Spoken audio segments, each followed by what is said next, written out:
Hello guys, welcome back. Today I want to talk about the really strange relationship dynamic going on in The Glory between the male lead and the female lead. So let's get into it. First and foremost, they meet because he's investigating her for a crime that he very much believes that she committed and that she did commit. But she committed it because she had been tortured by the people that she had killed, and it was finally time for her to come back to her normal regular self, the self that she was always supposed to be. And she's trying to completely evade all his questions, not doing an amazing job at it because she's absolutely terrified of his questioning and terrified of being put into imperial prison, but doing it regardless. And he's also aware that this female lead, he was supposed to marry her. They were betrothed when they were children. Because she wasn't there, he was married to her half-sister. And he ended up having a daughter with her half-sister as well. But you can tell that he's very sexually attracted to the female lead and that she's also attracted to him as well. But beyond physical attraction, they can't be together because she's on a revenge mission and he has a mission of his own too. His mission per se isn't exactly clear. I've watched half of the show. I don't really know what his actual end game is, because you can tell that he is attracted to her, is starting to care for her, is starting to even love her, but he's still very untrustworthy. He doesn't really know how to tell the truth to her, but then he's also consistently asking her to trust him.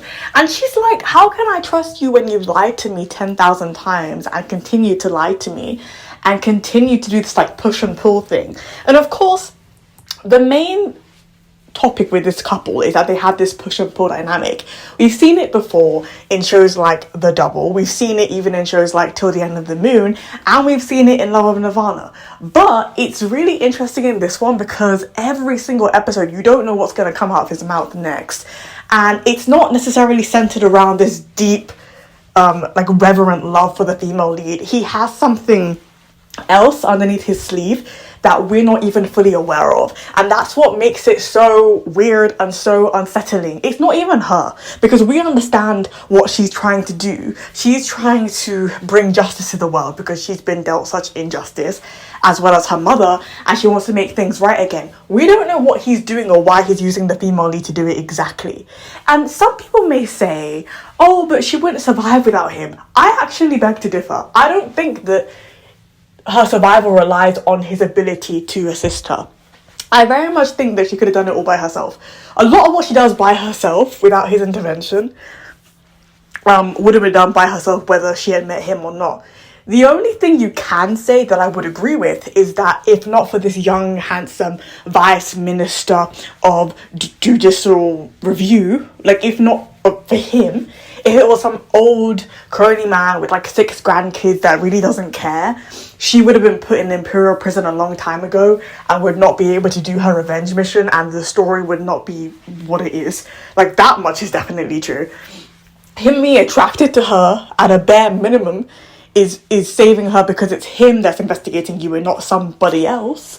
But insofar as they're developing this budding intense romance, I don't necessarily agree.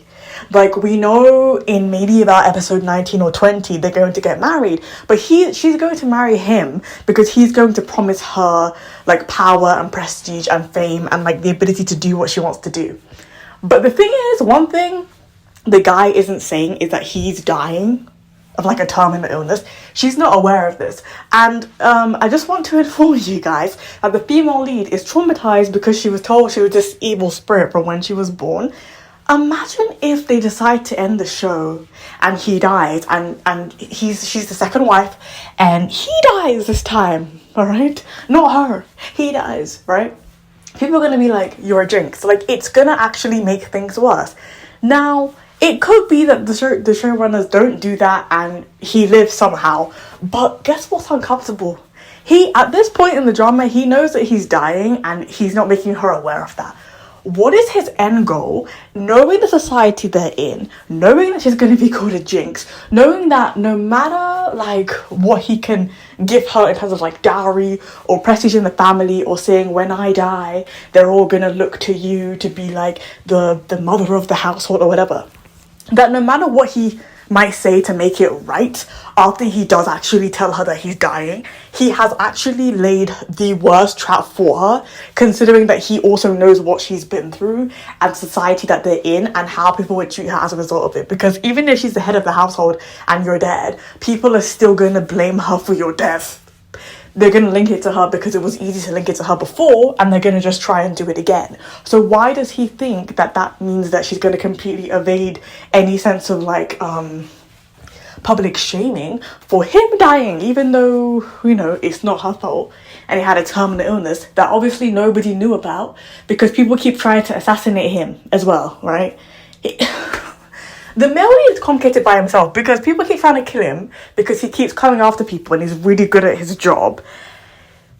And like, the closer you get to him, like, the more in danger you are. And the funny thing about this character is he has this daughter that he supposedly loves, but this daughter has seen him like nearly kill a man. This daughter has seen him absolutely lose his mind in front of her.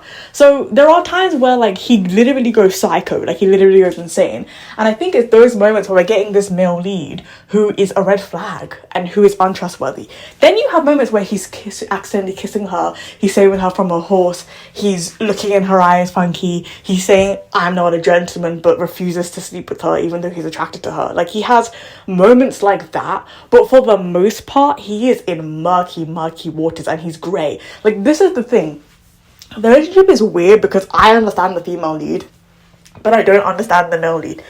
Maybe that's because she's the main character and he isn't, but that he is the reason why their relationship dynamic is so weird to me, because it's like, it's push and pull because of him.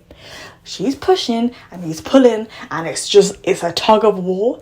And that's the whole point. Like, the trailer of the show details that, you know, have fun and watch this play, watch this chess game. That's exactly the dynamic that the writers are going for. Like, it's very intentional and unique, and I like it. Like, it makes me feel weird. Like, I have such like mixed feelings about it, because I'm like, he's a red flag, but he has moments where he acts like a green flag. But the moment where he's acting like a green flag, you're like, do you know what you're doing? Are you doing it on purpose? Are you pretending to be Loverboy to get her in some sort of trap? Because at the end of the day, we really don't know what his endgame is, because the guy knows that he's dying and she doesn't know that, and he's asking her to like trust him, and it's like, you're lying, you're not telling me the complete truth, and you're telling me to trust you. Like, even as a viewer, I'm looking at him like with heavy side eyes, because I'm like, what is your like game plan? Like, it's just racking my brain. I'm like, what is wrong with you?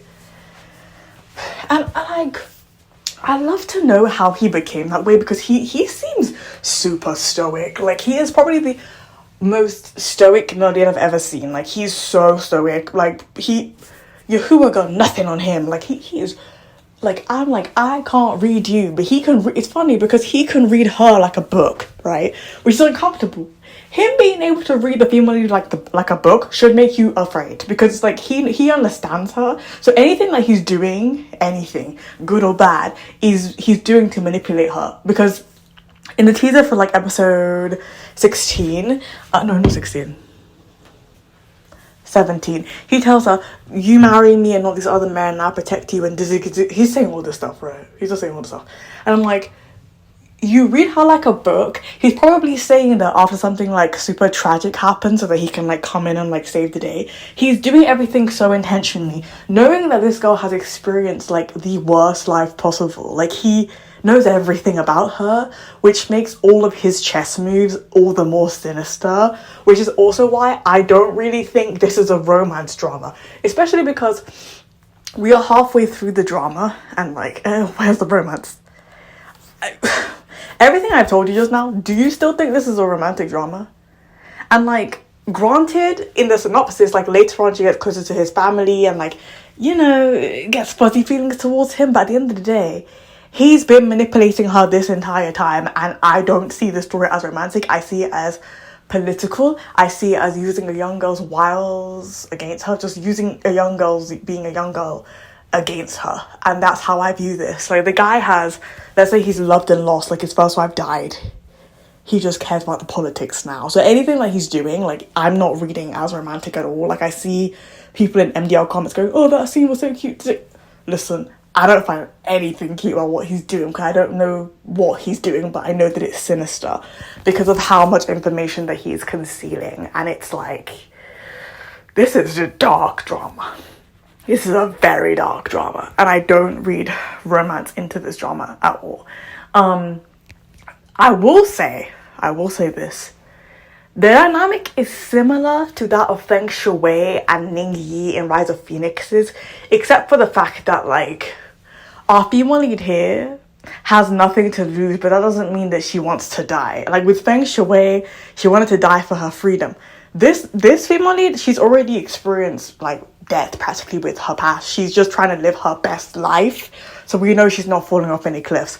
Now, with the male lead, like, Ningyi knew what he was doing to Feng Shui, and you were in Ningyi's mind. You knew that he was using Feng Shui, but you knew that he loved her as well, and he had very divided emotions. You knew exactly, like, why he was doing what he was doing, which made it more bearable to see him, like, hurting her, manipulating her, even though it's wrong anyway.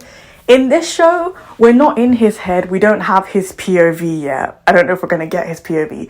But not having his POV makes everything worse. Because I'm literally assuming the worst based on everything you're communicating to the female lead. Because I don't actually know what's going on in your head. It's basically like Rise of Phoenixes, except let's not be in Ningyi's head. Let's be in Feng Shui's head. Let's go through everything Feng Shui is going through without actually hearing from Ningyi, and now Ningyi's a monster. And it ends, let's say it ends at Rise of Phoenixes. Like, she doesn't die, but, like, I don't know, it's a sad ending and somebody dies or whatever. Like, there's going to be one character where you're going to have very, like, negative feelings about them. And it's going to be him, more than likely, because we've learned to understand her character, but we don't know who he is, and he's the male lead. And even like the little moments in the drama where, like, he has his guards and they're, like, telling guys to, like, stay away from the female lead, and it's, like, painted as this sort of romantic thing. I don't read it like that. I read it as, like, don't play with my little pawn. Like, I'm using her as my chess piece. Don't play with my chess piece. I don't read any romance into it. It doesn't come off cute. It doesn't come off like anything I've seen before, like Love at the Galaxy or something, where you know that he really has deep feelings for Cheng Xiaosheng. And he's a... with Love at the Galaxy, right? Like, Ling Bu-yi didn't tell Cheng Xiaosheng everything either, but it was because he was trying to protect her. Like, he really was. But you were in his head, so you knew that. The main problem, the main reason why this dynamic is so weird to me is because I'm not in the male lead's head. I'm not in his head. I don't know what he's thinking. So I'm thinking the worst based on what I'm seeing. And that's, like, the main problem. That's what's so sinister here. Like, if I eventually get his POV, obviously my mind is going to change and I'll soften. But right now, oh my god, I have such negative feelings towards the male lead, not the female lead. And let me just add, everybody who is on MDL or Reddit or whatever who's saying they don't really like his acting, I don't think it's the actor. I think it's the way that the character was written. And I think it might also be, some people were mentioning the direction, the way the director is doing things. I feel like that's why he comes off, like, odd. You're not in his head, so all you're reading is, like, his facial expression, his actions, and combined, like, I feel like if you're looking closely, you wouldn't really read romance into that, which is the main problem. Let me know what you guys think in the comments below. If you like my channel, please subscribe. If you like this video, please hit the like button below. Thank you so much for listening. Bye bye.